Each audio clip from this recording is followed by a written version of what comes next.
Hello, ഇന്ന് നമുക്ക് ഒരു ഫ്ലവർ ഉണ്ടാക്കാം. അപ്പോൾ അതിന് വേണ്ടിയിട്ട് ഞാൻ 60 സെൻറ്റിമീറ്റർ നീളത്തിലുള്ള റിബൺ എടുത്തു. ഇനി ഇതിന് നമുക്ക് എന്ത് ചെയ്യാം, രണ്ട് സൈഡും ഒന്ന് ഹീറ്റ് ചെയ്ത് കൊടുക്കാം കേട്ടോ. അങ്ങനെ രണ്ട് സൈഡും ഇതുപോലെ ഒന്ന് ചെറുതായിട്ടൊന്ന് ചൂടാക്കി കൊടുക്കുക. ഇനി എന്ത് ചെയ്യാം, അതിന് ശേഷം ഇതിൻ്റെ ഒരു 3 സെൻറ്റിമീറ്റർ നീളത്തിൽ, ഞാനിപ്പോൾ ഒരു ആകെ 7 സെൻറ്റിമീറ്റർ നീളത്തിൽ റിബൺ എടുത്തിട്ട് അതിൻ്റെ ഒരു 3 സെൻറ്റിമീറ്റർ നീളത്തിൽ സൂചിയുടെ അകലമാണ് കേട്ടോ പറയുന്നത്. 3 സെൻറ്റിമീറ്റർ നീളത്തിൽ നമുക്കിങ്ങനെ റിബൺ ഇങ്ങനെ മടക്കി കൊടുക്കാം. അപ്പോൾ ഒരു 3 സെൻറ്റിമീറ്റർ ഒരു മടക്ക്, 3 സെൻറ്റിമീറ്റർ ഒരു മടക്ക്, അങ്ങനെ നമുക്ക് ചെയ്ത് കൊടുക്കാം കേട്ടോ.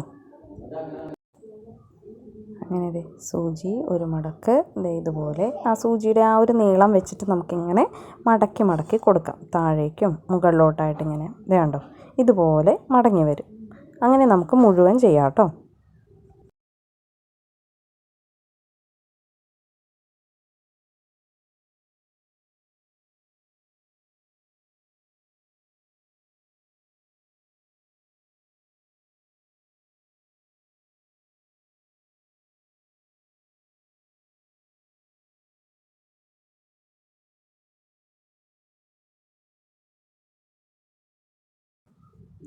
അങ്ങനെ നമ്മുടെ ലാസ്റ്റ് വരെ നമ്മൾ ഇതുപോലെ മടക്കി. ഇനി നമുക്കിത് ഇതിൻ്റെ ഇപ്പുറത്തെ സൈഡ് നമുക്കിത് ഒന്ന് കത്രിക വെച്ചിട്ട് ഒരു കോൺ പോലെ നമുക്ക് വെട്ടിക്കൊടുക്കാം കേട്ടോ.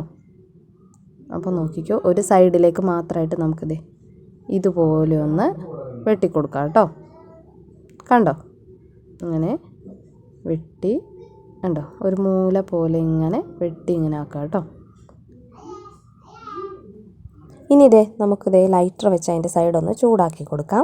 അതിനുശേഷം അതിൻ്റെ ആ ഒരു അറ്റം നമുക്ക് സൂചിയുടെ ഹോളിലൂടെ ഇതുപോലെ അങ്ങ് കടത്തി കുറച്ചങ്ങ് വലിക്കാം കേട്ടോ. വലിച്ചങ്ങ് കയറ്റാവേ, കണ്ടില്ലേ, അങ്ങനെ വലിച്ച് വയ്ക്കാം കേട്ടോ. ഇനി നമുക്കിത് എന്ത് ചെയ്യാം, ഈ സൂചിയെ ഇങ്ങനെ ഇത്രയും ആ ഒരു അറ്റം വരെ നമുക്കൊന്ന് കൊണ്ടുവന്നിട്ട് ഇതുപോലെ ഒന്ന് ട്വിസ്റ്റ് ചെയ്ത് കൊടുക്കാം. കണ്ടോ, ഇതുപോലെ ഇങ്ങനെ ട്വിസ്റ്റ് ചെയ്ത് കുറേശ്ശെ ഒന്ന് ഇങ്ങനെ കറക്കി കൊടുക്കുക കേട്ടോ. സൂചി ഒന്ന് നല്ലോണം കറക്കി ഇങ്ങനെ കൊടുക്കുക. ഇനി നമുക്ക് എന്ത് ചെയ്യാം, ആ ട്വിസ്റ്റ് ചെയ്തതിന് ശേഷം നമുക്ക് ഈ സൂചി ഒന്ന് താഴേക്ക് വലിച്ചെടുക്കാം കേട്ടോ. അങ്ങനെ ഇതുപോലെ ഇങ്ങനെ ഒന്ന് കുറേശ്ശെ ഓരോ ഇതും ഇതിനെ മാറ്റി ഇങ്ങനെ വലിച്ചു കൊടുക്കാം കേട്ടോ. കണ്ടോ, ഇനി എന്ത് ചെയ്യാം, മാറ്റം നമുക്ക് നല്ലോണം വലിച്ചിങ്ങെടുത്തിട്ട് ആ സൂചി നമുക്ക് ഇവിടെ നിന്ന് ഊരിയെടുക്കാം.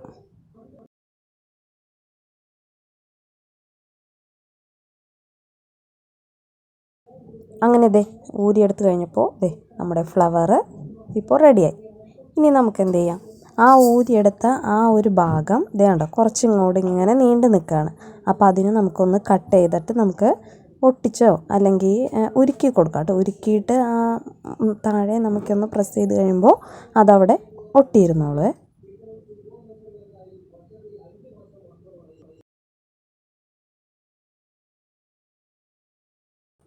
അങ്ങനെ അത് ഒട്ടിയിട്ടുണ്ട്. ഇപ്പോൾ നമ്മുടെ ഫ്ലവറും നല്ല ഭംഗിയുള്ളൊരു ഫ്ലവർ നമുക്ക് കിട്ടി. ഇനി നമുക്ക് എന്ത് ചെയ്യാം, അലിഗേറ്റർ ക്ലിപ്പ് എടുക്കാം കേട്ടോ. അലിഗേറ്റർ ക്ലിപ്പ് എടുത്തിട്ട് ഗ്ലൂ തേച്ചിട്ട് നമുക്കതിൽ ഈ ഫ്ലവറിനെ ഒട്ടിച്ചു കൊടുക്കാം.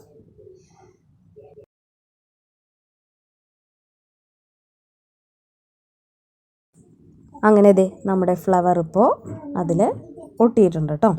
അങ്ങനെ നല്ലൊരു ഭംഗിയുള്ളൊരു ഫ്ലവർ ക്ലിപ്പ് നമുക്കിവിടെ കിട്ടി. അപ്പോൾ എൻ്റെ വീഡിയോ ഇഷ്ടപ്പെട്ടെങ്കിൽ ലൈക്ക് ചെയ്യുക, ആദ്യമായിട്ട് കാണുന്നവരാണെങ്കിൽ സബ്സ്ക്രൈബ് ചെയ്യുക, ആ ബെൽ ബട്ടൺ കൂടി ഒന്ന് ക്ലിക്ക് ചെയ്യുകയാണെങ്കിൽ നോട്ടിഫിക്കേഷൻസൊക്കെ ലഭിക്കുന്നതായിരിക്കും കേട്ടോ. പിന്നെ കമൻറ്റൊക്കെ ഉണ്ടെങ്കിൽ ഇടുക. Thank you.